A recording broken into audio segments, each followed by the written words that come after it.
When you guys are around a girl that you like, or if you're talking to a girl that you like, do you ever just freeze up and feel so awkward? Or when you see a girl at work, or at school, or at the mall who you think is very attractive, and you want to go talk to her but you hold yourself back because you feel like you're not confident enough? Trust me when I say that 99% of the clients that I've worked with struggle with confidence. And it doesn't matter if they're a millionaire or just a kid in college. Now the difference between me and the people who have learned from me on how to shatter your lack of confidence once and for all is that they know secrets on how to eliminate those nerves around not only girls but people in general. Today I'm going to give you the best methods to being more confident around girls. And make sure that you watch until the end because I'll be giving you my #1 trick to never be nervous around girls again. But really quickly, I'm Selna Kim, America's face of dating. I've helped over 100,000 people in 30 different countries. In my exclusive program Arrows, I teach men not only how to attract and date, but also win back the woman of their dreams. Click the link in the description to talk to us and see if you're a great fit for the program and to get my exclusive help. For you to be confident around girls, you have to come to a realization. Chances are you might have one girl in mind or a group of girls in mind. Or maybe when you go to the club, you see a drop-dead gorgeous 10 and you can't seem to just act yourself around her. Girls that you don't like, you probably attract very easily. But the girls that are 10s to you can't seem to be yourself around. Those are the girls that we need to come to an understanding about. When I was a club promoter, I was surrounded by the most beautiful women in the world. Singers and artists and cheerleaders, models, actresses, and even more. And for years it seemed like I couldn't be myself around the girls that I really liked. I would see them and it was like my tongue would just turn to mush, and my knees were melting, and I had butterflies in my stomach.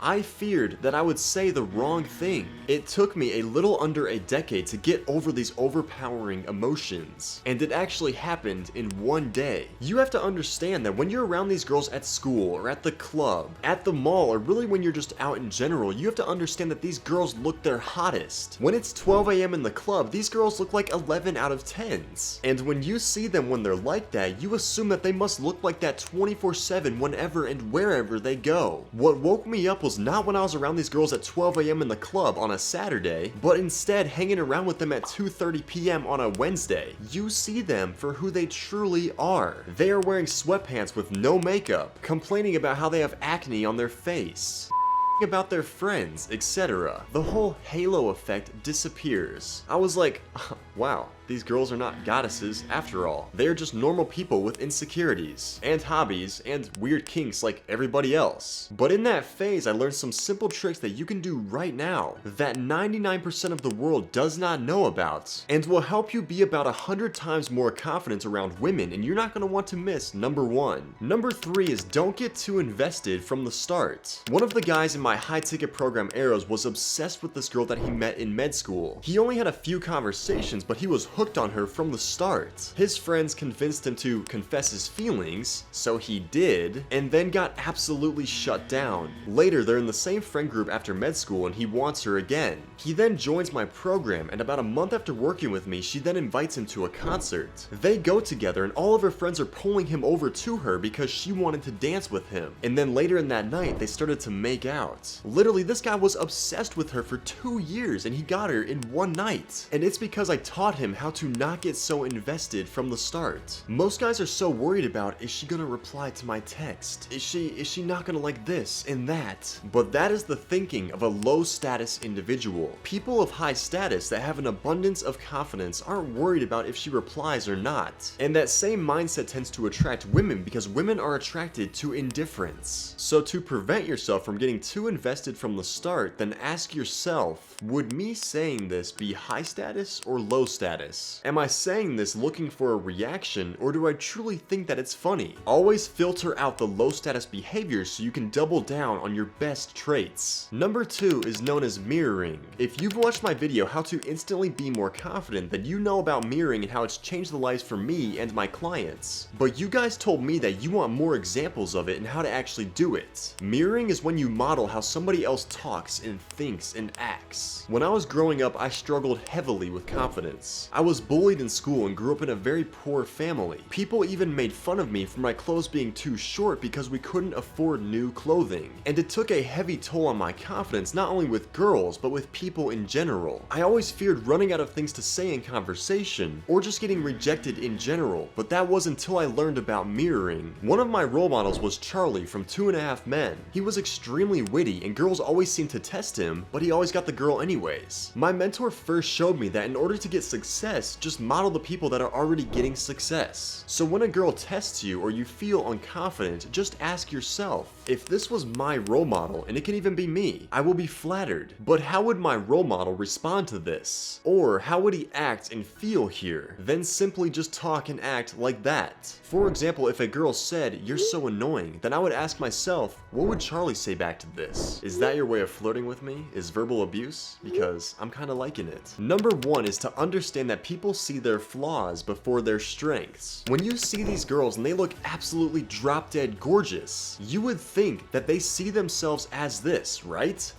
Wrong. Girls actually tend to be very insecure. Even if most guys are calling them hot and pretty, they still don't see themselves as this. They will see another hot girl and think that she is better looking and prettier than her. So the trick is that you want to see through her beauty. They say that beauty lies like the sparkling sea, meaning that the sea is sparkling on the surface, but beneath it, you don't know what's there. Also, beauty is a test to weed out the men who are dumbstruck by it. A lot of guys become unconfident with a girl because he places her in 2 boxes. I would sleep with her and I would not sleep with her. When you put her in the box of I would, then you tend to treat her differently just because she's beautiful. Don't place her there so easily. She has to earn that, remember. And when you talk to her like a guy who's unattached, then she will be like, this guy isn't affected by my beauty. I'm kind of interested in him now. That is how to be more confident around girls. If you want to learn more about being even more confident around girls, then make sure to watch all of my other videos and let me know in the comments what you want to hear more about. I'm Selna Kim, America's face of dating, and I'll see you in the next video.